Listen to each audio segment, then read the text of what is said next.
Hey VC, what's up? It's me, yours truly. I am back to post a quick video here. This is going to be just a recent finds video, just some stuff I've picked up over the past week or two. Not a ton of stuff, maybe like 10 pieces, somewhere around there. Um, no record store day stuff. I've seen a few people that have done record store day videos and all of that. Really glad you guys got a chance to kind of get out and found some stuff that you thought was cool, bring in your collection. That's always awesome. For me personally, record store day has become one of the least exciting things, like just out there, period. And I guess because just for like the past 6 or 7 years, just a lot of the stuff that comes out on record store day is just not stuff that interests me all that much. I don't think I've been really excited about something since like a few years ago when they did the reissues of a couple of the Sundays albums. They did Blind and Static, and I really wanted those two. Got Static, didn't get a copy of Blind, but yeah, I don't know. It's just record store days. I guess with where I'm at collecting and things I'm looking for and blah blah blah, they just bring almost zero excitement to me these days. But um, but yeah, like I said, I did see that a number of people did actually go out and found some stuff that they were pretty pumped about that they were showing in their videos. So that's always awesome. So congratulations on getting some stuff that you like, and of course, always like the fact that record stores have those days that get some extra cash flowing through them because Lord knows they need it. So that's always awesome. But yeah, let me just kind of jump in and show you some stuff that I picked up. All but I think two of these came from a collection that there's a place I go to quite often called CD Warehouse. It's a little bit south of St. Louis. A guy named Walter who runs it. Really cool guy. Just one of those guys that he's not an older guy, but he's one of those guys that's been around so long and has so many stories. Like he can almost give you the impression like he's an old guy that's been around for 60 years, kind of thing. But great guy just to chat with. Even if you don't find anything in his store, you go in and just have a good time just hanging around him. Really, really cool guy. So I finished working for an hour or two at the music record shop, and I went over to CD Warehouse on my way home just to see what's new. And I walked in, and he said, "Hey, I just got a new collection in. Still in the boxes. Haven't even gone through it and started putting stuff out yet. So if you want to go dig and see if there's something you want, I'll give you first crack." And I was like, "Thanks, Walter." And that's exactly what I did. Found some really cool stuff in there. As a matter of fact, enough stuff that I thought this will cost a pretty penny. So I was like, "Hey, just hold these for me." There's some stuff that I pulled out of my collection I've been planning on getting rid of and listing online anyway. So I'm going to bring back some trade tomorrow. And I did, and only ended up being about a $13 difference because that's awesome because I don't like spending money for records. Anyway, so yeah, here's kind of the stuff that I picked up, and definitely the huge find was this one right here because I've been wanting this for quite some time, which is Black Sabbath Headless Cross from 1989. And this is an absolute beautiful copy of that, as you can see there. I mean, now this collection too, there was a gentleman who passed away. So I think it's in his early 60s actually, which is kind of sad. And his wife, kind of just sold off his collection and music stuff and everything else. And the one thing you could definitely tell about him is he was someone that really, really took pride in his collection and really took care of it. I mean, like a true collector, if you will. And I'm saying true collector, so emphasis that the VC understands. It's not like you have to worry about condition to be a collector. I don't believe that stuff. You make your collection your collection. But he really took care of his stuff. It was kind of your mostly traditional hard rock, classic rock type of collection. But the awesome thing about it was, again, the condition, 75-80% of it was excellent to near mint condition, and almost everything was just OG pressings. So all of this Pink Floyd and Queen and some Sabbath and on and on and on, and it's all OG stuff. So that's what really made it kind of magical, that condition and OG. So so this was definitely the cream of the crop and the stuff that I pulled out of there, and been wanting to get this for quite some time. Nice near mint minus copy. Just beautiful, beautiful piece. Matter of fact, let me do this here real quick, just to show you the vinyl. can see there, just beautiful. So that was an awesome pickup right there. And let me set this over here actually. So that was a really great pickup. And you know, and this guy had so many nice things inside of his collection in just such great condition. That's kind of one of the things, I don't know if you think about this sometimes, but I often do, especially if I ever catch some of the backstory about, you know, where something comes from out of a collection. And you know, just the fact that, I mean, obviously, the ideal situation would be this woman has her husband back, and I never see these records. You know, that's ideally where you want things to be. But there's also a piece of me that really kind of connects with the idea or the thought that this is obviously someone that has had these records for a long time, took good care of them. They had to be meaningful to him, which you know they were. So just the thought of knowing these pieces are coming into my collection now, I'm going to take care of them just as well, if not baby them even more than you did. And, you know, someone's going to be taking care and looking out for some of the things that you valued so much. I don't, that's, you know, a little cheesiness maybe, but that becomes kind of meaningful to me sometimes when I actually hear about the history of some collections when I pick up certain things. So this is definitely one. So another piece here I picked up out of that collection was this Johnny Cash at Folsom Prison. And this is beautiful too, because this is a 1968 original US pressing in still in shrink, which is awesome. And usually I take the shrink off of my albums, but you know, not when it's a 1968 original pressing. So fantastic, beautiful copy of that. You know, the vinyl is excellent. Cover there is near mint. So again, fantastic copy. That's another interesting question to ask really quick too, because Billy Hirsch, you guys know him in the VC here. You know, we've talked about this a number of times, and we kind of see it the same way too. You get on Discogs, and you're going to sell something, right? And when you get to click on the thing that shows what's the condition of the media, what's the condition of the cover, and it pretty much has your G, VG, blah, blah. But then when you get up to the point where it shows like VG plus, and then it shows like near mint minus to mint. The issue that I have with that, and I'm just curious if you see it the same way, is that, and I'm talking about what's acceptable, completely acceptable to most people on Discogs, to a lot of people on Discogs. You could have a record that has a bunch of hairline marks, you know, 3 or 4 scuffs on each side, blah, blah, blah. Cover could have a bend in the corner, whatever else. It can still be put on as VG+. Light shelf wear, a little bit of ring wear, blah, blah, blah. VG+. But then you also have an album that maybe looks like somebody did the wrong thing with it one time. You know, one crease on a corner, maybe one scuff or a scuff here, but, you know, for the most part, almost looks like it was brand new and just got mishandled a couple of times. And that tends to also, that's not near mint. That tends to fall into the VG plus category as well. So there's just something very off to me about the idea that something that looks like it's been played a lot and handled a lot for the past 10 or 15 years, still decent, but it's just clearly been handled and played a lot and been through a rough time or two, is VG plus, and something that looks like one accident happened to it one time and is just a few hairs away from being almost brand new looking, can still be forced to be put into the VG plus category, when to me those two records are so far apart. So when I'm doing my grading, when I'm putting stuff into my collection, I've actually added the excellent rating in there too, which I know some scales do. It depends on which scale you kind of follow. So I was just curious if you guys, you know, are you pretty happy with the way the VG plus thing is? Do you feel and do you put that extra, you know, do you go the excellent route and, you know, add that in there as well? Just kind of curious.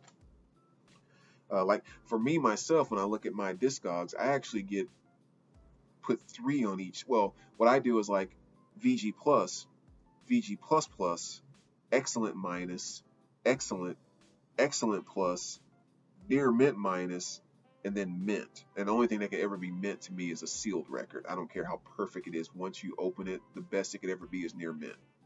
my opinion. So yeah, so again, just kind of curious how you guys feel about the the general VG Plus standard that seems to be out there. But anyway, let's kind of move along. And maybe I'll just kind of mention what I have on these records so that way you can kind of see, maybe get an idea of what I'm saying there with my own grading. But like I said, I have the record listed as excellent and the cover is VG Plus. I'm sorry, as near mint. And like, again, it really is just kind of an absolute beautiful copy there.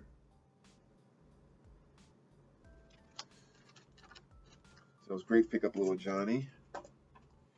Another piece that I've been wanting to get back in the collection, Little Guns N' Roses Lies. Another great piece inside that collection. I had a nice copy, or I shouldn't say a nice copy, I had a copy of it in about 5 or 6 years ago when I went through my big purge. It just didn't quite meet the standards, so I bit the bullet and purged it and have been waiting to get one back in. So nice to finally bring one back. 1988 Canadian pressing, you know, vinyl, VG Plus, cover excellent plus. Very cool stuff there. I don't know if you guys experience the same thing, but how often do you stumble across a mint copy of this or a near mint copy of this Kraftwerk Autobahn? You know, this isn't like a very costly record. It's a typical, you know, $5, $8 to maybe $20 record if you get a great copy. But it just seems like for the life of me, over all the years I've been collecting, every copy I stumble across is just beat to hell. Or when I think about the one record that I've seen the most covers like ripped, like, you know, actually missing, I think I've seen this record in that condition more so than any other in all my years of collecting. I don't know why. But this is a very nice Vertigo pressing. Original 1974 US pressing of that, and just, again, beautiful, beautiful piece, and glad to finally get that in my collection. Vinyl being excellent minus, and cover being near mint. And this is one of those albums that I think you really do have to search to get a very good copy, because there are some very quiet places in the album, and any snap, crackles, or pops really kind of show up when you're playing that one.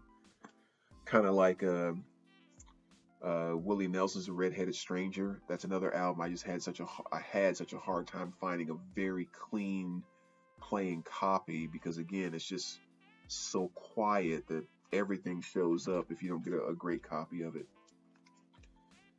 And I did have a decent copy of this already, but again, when I saw this one in the condition it was in, I thought that could be a good replacement, and I'll sell the other one. Permanent Vacation, Aerosmith. This was truly my first introduction to Aerosmith and kind of their comeback in the 80s, so that's when I really started first getting into rock music and all of that. And I discovered this, and, you know, soon discovered after that, you know, Dream On, Same Old Story, Walk This Way. But really, even after those 3 or 4 big hits, it would be quite a while before I ever really discovered Aerosmith's old catalog. So for the longest time, this and going into Pump and all of that, that was 90% of Aerosmith to me. So that album definitely holds kind of a special place in that regard. And picked up another nice copy of Black Sabbath's Greatest Hits. And this route I was getting kind of a little anal too, because I do have a nice copy of this, but it did have like some sticker residue that peeled off a little bit of the cover, and it just always aggravated me. So when I saw this one, I was like, we'll make that a good replacement copy. This is a 81 Italian pressing, so it's not an original pressing, but definitely an earlier pressing. Or, I mean, 4 or 5 years after the album came out. But next year, I was just actually playing this one earlier today. Grand Funk Hits. So just another very solid, you know, southern rock, kind of just good old stanky rock and roll type album. The cool thing about this, I was really surprised at how great this album sounded, and I'm really starting to notice that too, because for the past however many years, you know, I've always had neighbors, so I haven't really had a chance to blast my systems and stuff like that. Matter of fact, I've been almost overly mindful about it, if you will. I used to always ask my neighbors about once every week, have you heard any music coming from my place? If you do, let me know, because I don't want you to hear anything. I don't want to. And they were all like, no, you're fine. We don't hear anything. But now that I'm here and I'm really able to kind of let my systems and stuff breathe and really kind of open up, albums are starting to sound a little different, which is kind of cool. And this was one that really kind of like, oh, really? That's how that sounds? kind of thing. Just that good old, like I said, it's kind of southern, just in your face rock. We're an American band, some kind of wonderful, all that great stuff. Great album.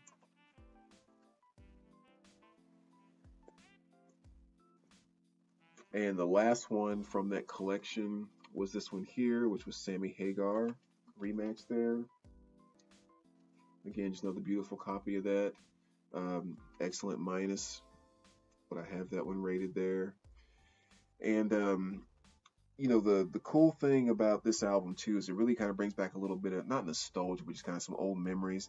Because I remember when I first started listening to music, like rock and roll, any type of rock music. Of course, I knew no artists. I didn't have a tape player or anything. I just would turn on the radio in my sister's room, and whenever music came on, I just jumped around to it. I don't know who this is or what it is. I'm just jumping around to the music.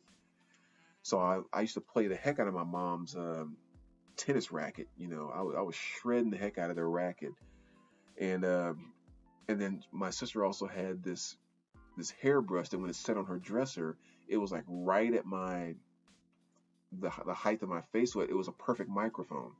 So I would just turn on the radio and I would just jump around playing the tennis racket and singing into the the hairbrush. And of course, I know none of the songs. I'm not singing the lyrics. I'm just making noises and I'm strumming the guitar. I don't know any rhythms. I'm just jumping around. So anyway, where the memory comes into play is there were two songs I remember that came on that I could actually sing some of the lyrics because the chorus was so easy to catch on to. You could hear it for the first time and you could jump right on the chorus and sing it almost like you had been singing the song for years. And one was Eddie Grant's Electric Avenue, which of course is a very easy one. And the other one I remember was I've Done Everything for You by Sammy Hagar. And, I just remember back then just thinking of the fact I knew the lyrics of these songs real quick and I could actually sing it when it came on. I was singing along with the song. I just thought it was like the coolest thing ever. So I had no idea that even way back then that was going to be the red rocker that I would fall in love with just years later down the line once we moved and I had the proper introductions into rock music and all that great stuff. So it was kind of fun listening to that one and having those memories come back. And then the last two that I picked up, just kind of two random finds, Sunny Ade and his African beats. Just kind of some more African music that I do love so much. Most of the stuff I have and I like, though, is typically more of the upbeat type of stuff.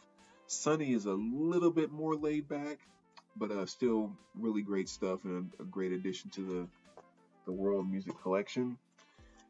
And I kind of showed this in the record store shop giveaway video, but I did pick up a copy of Testament, Titans of Creation, an autograph copy.